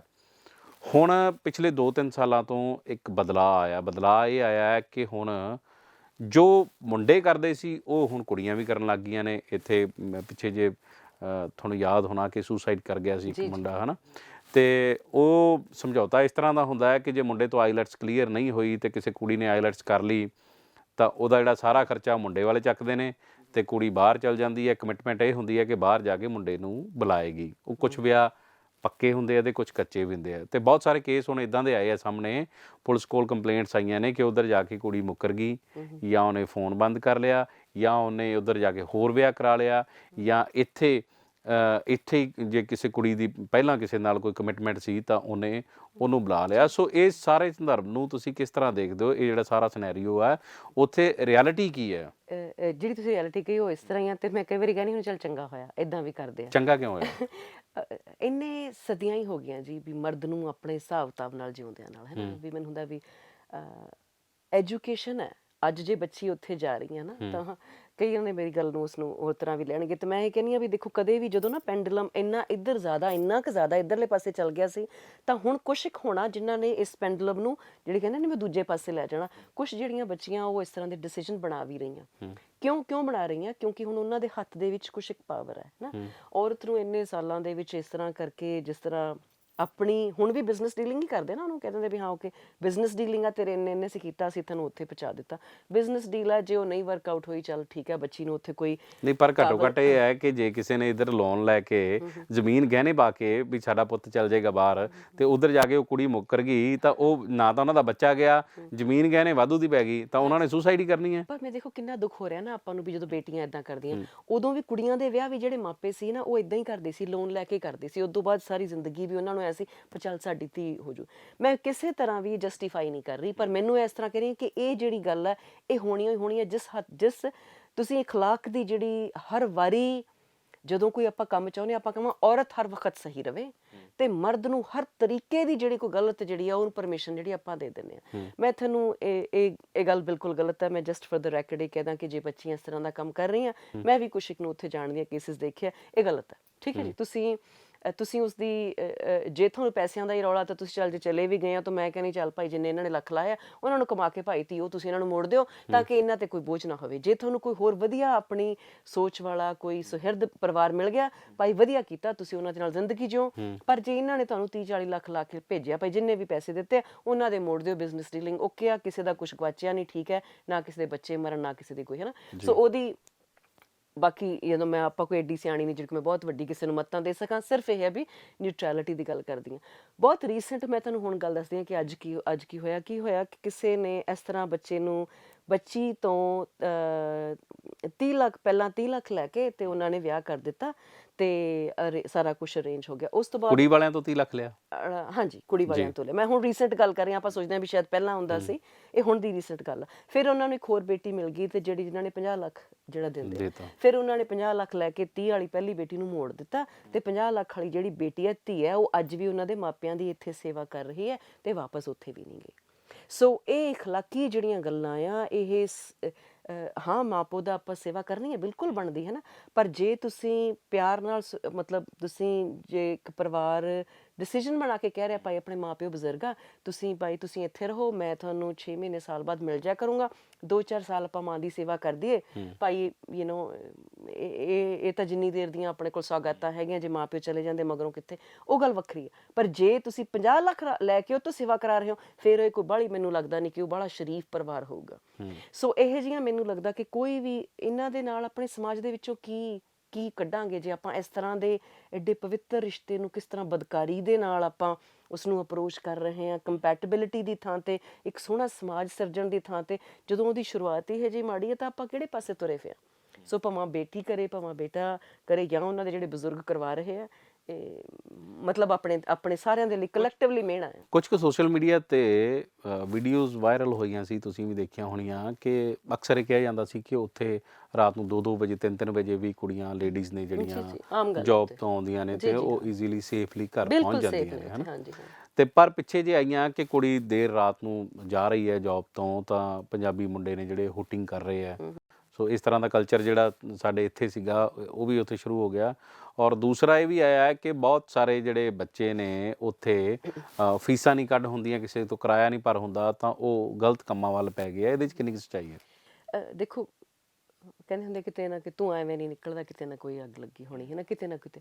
ਮੈਂ ਸਾਰਾ ਕੁਛ ਸੱਚ ਕੁਛ ਝੂਠ ਹੈ। ਪਹਿਲੀ ਗੱਲ ਤਾਂ 2 ਗੱਲਾਂ। ਪਹਿਲੀ ਗੱਲ ਤਾਂ ਜਦੋਂ ਆਪਾਂ ਇੱਥੋਂ ਬੱਚੇ ਤੋਰਦੇ ਹਾਂ, ਉਹਨਾਂ ਨੂੰ ਇਹ ਨਹੀਂ ਭਾਈ ਵੀ ਅੱਖੋਂ ਓਹਲੇ ਹੋ ਗਏ ਤਾਂ ਵੀ ਜਦੋਂ ਤੁਸੀਂ ਇੱਥੋਂ ਜਾਣਾ, ਬੱਚਿਆਂ ਨੂੰ ਪਹਿਲਾਂ ਆਪਣੀ ਪੈਰੈਂਟਿੰਗ ਇੱਥੇ ਘਰੇ 20 ਸਾਲਾਂ ਦੇ 18 ਸਾਲ ਦੇ ਬੱਚੇ ਨੂੰ ਤੋਰਦੇ ਹਾਂ, ਪਹਿਲਾਂ 18 ਸਾਲ ਦੇ ਬੱਚੇ ਤੱਕ ਆਪਣੀ ਜਿੰਨੀ ਵੀ ਜ਼ਿੰਮੇਵਾਰੀ ਹੈ ਉਸਨੂੰ ਸਿਆਣਾ ਇਨਸਾਨ ਬਣਾਉਣ ਦੀ, ਭਾਵੇਂ ਬੱਚੀ ਹੈ ਭਾਵੇਂ ਬੇਟਾ, ਉਹਦੇ ਵੱਲ ਆਪਾਂ ਪੂਰੀ ਕਰੋ। ਇੱਥੋਂ ਜਾਣ ਤੋਂ ਬਾਅਦ ਵੀ ਉਹਨੂੰ ਕਹੋ ਬੱਚੇ ਜਿੱਥੇ ਇੱਥੇ ਸਾਡਾ ਮਿਹਣਾ ਨਾ, ਜੇ ਤੂੰ ਬੇਟਾ ਜੇ ਕਿਸੇ ਨੂੰ ਤੂੰ ਕਿਸੇ ਬੇਟੀ ਨੂੰ ਛੇੜਦਾ ਤਾਂ ਉੱਥੋਂ ਵੀ ਜੇ ਕਿਸੇ ਨੂੰ ਧੀ ਨੂੰ ਛੇੜੇਗਾ, ਉਹ ਵੀ ਸਾਡੇ ਸਾਰੇ ਕਲੈਕਟਿਵਲੀ ਪੰਜਾਬ ਦੇ ਲਈ ਮਿਹਣਾ। ਅਸੀਂ ਉੱਥੇ ਗੋਰਿਆਂ ਨੂੰ ਐਕਸਪਲੇਨ ਕਰਦੇ ਫਿਰਦੇ ਨਾ ਜੀ ਸਾਡੇ ਤਾਂ ਬੱਚੇ ਬੜੇ ਚੰਗੇ ਆ, ਤੇ ਸਾਨੂੰ ਅਸੀਂ ਇੱਕ ਇੰਡੀਵਿਜੂਅਲ ਜਿਹੜਾ ਉਹ ਸਾਰੇ ਪੰਜਾਬ ਨੂੰ ਰਿਪਰੈਜ਼ੈਂਟ ਕਰ ਰਿਹਾ ਹੁੰਦਾ ਹੈ ਨਾ। ਸੋ ਪਰ ਮੈਂ ਸਾਰਾ ਕੁਝ ਸੱਚ ਜਾਣਦੇ ਹੋਏ ਵੀ ਇਹਦੇ 'ਚ ਕੁਝ ਸੱਚ ਹੈ। ਪਹਿਲੀ ਗੱਲ ਮੈਂ ਇਹ ਦੱਸਦੇ ਹਾਂ ਕਿ ਧੀਆਂ ਦੇ ਜਿਹੜੇ ਪੇਰੈਂਟਸ ਨੇ, ਮਾਪੇ ਨੇ, ਉਹਨਾਂ ਨੂੰ ਇਹ ਕਹਾਂ ਕਿ ਉੱਥੇ ਬਹੁਤ ਸੇਫ ਆ, ਬਹੁਤ ਸੇਫ ਹੈ, ਤੁਹਾਨੂੰ ਦੁਬਾਰੇ ਸੋਚਣ ਦੀ ਜ਼ਰੂਰਤ ਨਹੀਂ ਹੈ ਕਿ ਉੱਥੇ ਬੱਚੀਆਂ ਨੂੰ ਸਟਰਗਲ ਕਰਨੀ ਪਊਗੀ। ਉਹਨਾਂ ਨੂੰ ਬਿਲਕੁਲ ਸਟਰਗਲ ਕਰਨੀ ਪਊ, ਜਿਸ ਤਰ੍ਹਾਂ ਬੇਟਿਆਂ ਨੂੰ ਵੀ ਸਟਰਗਲ ਕਰਨੀ ਪੈਂਦੀ ਹੈ। ਉੱਥੇ ਤੁਸੀਂ ਮਿਹਨਤ ਕਰੋਗੇ, ਪੈਸੇ ਕਮਾਓਗੇ ਤਾਂ ਤੁਹਾਡੀ ਜ਼ਿੰਦਗੀ, ਤੁਸੀਂ ਆਪਣੇ ਪੈਰਾਂ ਤੇ ਖੜੇ ਹੋ ਜਾਓਗੇ। ਇੱਥੇ ਆਪਾਂ ਬੱਚੀਆਂ ਨੂੰ ਫੇਲ ਹੋਣ ਦਾ ਮੌਕਾ ਨਹੀਂ ਦਿੰਦੇ। ਮੇਰੇ ਵਰਗੇ, ਜਿੱਦਾਂ ਤੁਹਾਨੂੰ ਮੈਂ ਕਿਹਾ ਵੀ ਮੈਂ ਕਦੇ ਅਕਾਊਂਟ ਨਾ ਸੀ ਖੁਲਾਇਆ, ਕਦੇ ਇੱਥੇ ਜਾ ਕੇ ਸਬਜ਼ੀ ਨਹੀਂ ਸੀ ਲਈ ਕਿਸੇ ਤੋਂ ਲੈ ਕੇ, ਹੈ ਨਾ। ਤਾਂ ਹੁਣ ਉੱਥੇ ਜਾ ਕੇ ਤੁਸੀਂ ਜਦੋਂ ਜਾਣਾ, ਤੁਸੀਂ ਇੰਟਰਵਿਊਜ਼ ਆਪ ਦੇਣੀਆਂ, ਜੌਬ ਆਪ ਕਰਨੇ ਆ, ਕੋਈ ਨਾ ਕੋਈ ਵਰਕ ਦੀਆਂ ਕੰਪਲਿਕੇਸ਼ਨਸ ਨੇ, ਉਸਨੂੰ ਐਡਰੈਸ ਕਰਨਾ। ਸੋ ਇਹ ਸਭ ਨੂੰ ਹੈ ਵੀ ਬੱਚਿਆਂ ਨੂੰ ਜਿਹੜੀ ਗਰੋਥ ਪੀਰੀਅਡ ਹੈ, ਉਹਨਾਂ ਦਾ ਪਹਿਲਾ ਸਾਲ 2 ਸਾਲ ਹੈ, ਉਹਨਾਂ ਦੀ ਗਰੋਥ ਪੀਰੀਅਡ ਹੋਣੀ ਹੈ ਤੇ ਉਹਦੇ ਵਿੱਚ ਕੁਝ ਗਲਤੀਆਂ ਹੋਣਗੀਆਂ ਵੀ, ਉਹਨਾਂ ਦੀਆਂ ਆਪਦੀਆਂ ਵੀ ਹੋਣੀਆਂ, ਕੁਝ ਦੁਨੀਆ ਨੂੰ ਸਮਝਣ ਦੇ ਵਿੱਚ ਵੀ ਉਹ ਗਲਤੀ ਕਰ ਲੈਣਗੀਆਂ ਕਿਤੇ। ਪਰ ਇਸ ਤੋਂ ਡਰੋ ਨਾ, ਐਡੇ ਕੋਈ ਚੀਜ਼ ਨਹੀਂ ਆਉਣ ਲੱਗੀ ਜਿਹੜੀ ਤੁਹਾਡੀ ਧੀ ਜਿਹੜੀ ਹੈ ਵੀ ਜਿਹੜੀ ਵਾਪਸ ਉਸ ਚੀਜ਼ ਤੋਂ, ਕੋਈ ਸੱਟ ਤੋਂ ਉਹ ਰਿਕਵਰ ਨਾ ਕਰ ਸਕੂਗੀ। ਸੋ ਧੀਆਂ ਨੂੰ ਰੋਕੋ ਨਾ, ਜੇ ਉਹ ਇੱਥੇ ਉਹਨਾਂ ਨੂੰ ਜ਼ਮੀਨ ਆਪਾਂ ਨੂੰ ਗਰੋ ਕਰਨ ਦੇ ਲਈ ਨਹੀਂ ਦੇ ਰਹੇ ਨਾ, ਉੱਥੇ ਉਹ ਪੜ੍ਹੀਆਂ ਲਿਖੀਆਂ ਧੀਆਂ ਆਉਣਗੀਆਂ ਤਾਂ ਮੈਨੂੰ ਲੱਗਦਾ ਕਿ ਉਹ ਪੰਜਾਬ ਦੇ ਲਈ ਵਾਪਸ ਵੀ, ਮਾਪਿਆਂ ਲਈ, ਸਮਾਜ ਨੂੰ ਵੀ ਬਿਹਤਰ ਰੱਖਣਗੀਆਂ। ਤੇ ਕਿਸੇ ਤੋਂ ਡਰ ਦੀ ਮਤਲਬ ਇਹ ਵੀ ਸੋਚੋ ਵੀ ਅਸੀਂ ਧੀਆਂ ਨੂੰ ਨਾ ਭੇਜਣਾ, ਇਹੋ ਜਿਹੀ ਕੋਈ ਸੋਚ ਮੈਂ ਕਹੂੰਗੀ ਕਿ ਨਹੀਂ, ਆਪਾਂ ਨੂੰ ਫਿਕਰਮੰਦ ਨਹੀਂ ਹੋਣਾ ਚਾਹੀਦਾ, ਬਹੁਤ ਸੇਫ ਹੈ। ਬਹੁਤ ਚੰਗੀ ਤੁਸੀਂ ਜਾਣਕਾਰੀ ਦਿੱਤੀ। ਸਾਡਾ ਸਮਾਂ ਵੀ ਹੁਣ ਸਮਾਪਤੀ ਵੱਲ ਹੈ ਤੇ ਹੁਣ ਫਿਰ ਅਸੀਂ ਇਹ ਉਮੀਦ ਕਰ ਸਕਦੇ ਹਾਂ ਕਿ ਜਿਹੜੀਆਂ ਸਾਡੀਆਂ ਪੰਜਾਬ ਦੀਆਂ ਔਰਤਾਂ ਨੇ, ਧੀਆਂ ਨੇ, ਕੁੜੀਆਂ ਨੇ, ਭੈਣਾਂ ਨੇ, ਜਿਹੜੀਆਂ ਬਾਹਰ ਬੈਠੀਆਂ ਨੇ, ਸੋ ਤੁਸੀਂ ਉਹਨਾਂ ਲਈ ਜ਼ਰੂਰ ਉਹਨਾਂ ਨੂੰ ਪੋਲੀਟਿਕਸ 'ਚ ਲਿਆਉਣ ਵਾਸਤੇ ਤੁਹਾਡੀ ਸੰਸਥਾ ਜਿਹੜੀ ਉਹ ਚਾਰਾਜੋਈ ਕਰਦੀ ਰਹੇਗੀ। ਬਿਲਕੁਲ ਜੀ, ਮੈਂ ਉਹਨਾਂ ਨੂੰ, ਹਰ ਇੱਕ ਔਰਤ ਨੂੰ, ਜਿੱਦਾਂ ਕਹਿੰਦੇ ਹੁੰਦੇ ਵੀ ਵਰਲਡ 'ਚ ਹਰ ਪਾਸੇ 50% ਵੋਟਾਂ ਤਾਂ ਔਰਤ ਦੀਆਂ ਨਾ, ਇੱਥੇ 65% ਆ ਤੁਹਾਡੇ ਆਪਣੇ ਇੰਡੀਆ ਦੇ ਵਿੱਚ ਜਿਹੜੀਆਂ ਵੋਟ ਪਾਉਣ ਜਾਂਦੀਆਂ ਔਰਤਾਂ। ਸੋ 65% ਔਰਤ ਜੇ ਕਿਸੇ ਇੱਕ ਪਾਸੇ ਖੜ ਜਾਂਦੀ, ਜਿਹੜੀ 65% ਔਰਤ ਆ, ਤਾਂ ਤੁਸੀਂ ਸੋਚੋ ਵੀ ਕਿਸੇ ਪਾਰਟੀ ਨੂੰ ਵੀ ਜੇ ਆਪਾਂ ਸਹੀ ਲਾਤੇ ਲਿਆਉਣਾ ਤੇ ਆਪਾਂ ਲਿਆ ਸਕਦੇ ਹਾਂ। ਇੱਥੇ ਹੋਵੇ ਉੱਥੇ ਹੋਵੇ, ਮੈਨੂੰ ਲੱਗਦਾ ਕਿ ਤੁਹਾਡੇ ਵਰਗੇ ਸੁਹਿਰਦ ਜਿਹੜੇ ਮੀਡੀਆ ਜਿਹੜੇ ਆਊਟਲੈਟਸ ਨੇ ਜਾਂ ਹਰ ਘਰ 'ਚ ਬੈਠੀ ਜਿਹੜੀ ਔਰਤ ਹੈ, ਆਪਣੀ ਮਾਂ ਆ, ਪਿਓ ਹੈ, ਉਹਨਾਂ ਨੂੰ ਪਤਾ ਕਿ 18 ਸਾਲ ਜਦੋਂ ਉਹ ਤੁਹਾਡੀ ਵੋਟ ਪਾਉਣ ਤੋਂ ਪਹਿਲਾਂ ਬੱਚੇ ਨੂੰ ਪਤਾ ਹੋਣਾ ਚਾਹੀਦਾ ਵੀ ਜਿਹੜੀ ਕਿਹੜੀਆਂ ਪਾਰਟੀਆਂ ਨੇ ਉਹਨਾਂ ਦਾ ਕੀ ਰੋਲ ਹੈ ਤੇ ਕਿੱਧਰਲੇ ਪਾਸੇ ਤੁਸੀਂ ਦੇਸ਼ ਨੂੰ ਲੈ ਕੇ ਜਾਣਾ ਚਾਹੁੰਦੇ ਹੋ। ਜੇ ਆਪਾਂ ਇੰਨਾ ਸਾਰੇ ਜਣੇ ਆਪਾਂ ਘਰੇ ਕੰਮ ਕਰ ਲਾਂਗੇ ਨਾ ਜੀ, ਤਾਂ ਮੈਨੂੰ ਲੱਗਦਾ ਕਿ ਆਪਾਂ ਬਿਹਤਰ ਆਪਣੇ ਦੇਖਦੇ ਇਸ ਤੋਂ ਵੀ ਬਿਹਤਰ ਸਮਾਜ ਬਣਾ ਲਵਾਂਗੇ। ਉਮੀਦ ਕਰਾਂਗੇ ਅਗਲੀ ਵਾਰੀ ਜਿਹੜੀ ਅਸੀਂ ਇੰਟਰਵਿਊ ਕਰਾਂਗੇ ਉਹ ਮੀਰਾ ਗਿੱਲ ਪੋਲੀਟੀਸ਼ੀਅਨ ਹੋਵੇ। ਜੀ ਸਾਡੇ ਇੰਨਾ ਸਮਾਂ ਦੇਣ ਲਈ ਬਹੁਤ ਬਹੁਤ ਸ਼ੁਕਰੀਆ, ਧੰਨਵਾਦ ਜੀ, ਬਹੁਤ ਮਿਹਰਬਾਨੀ।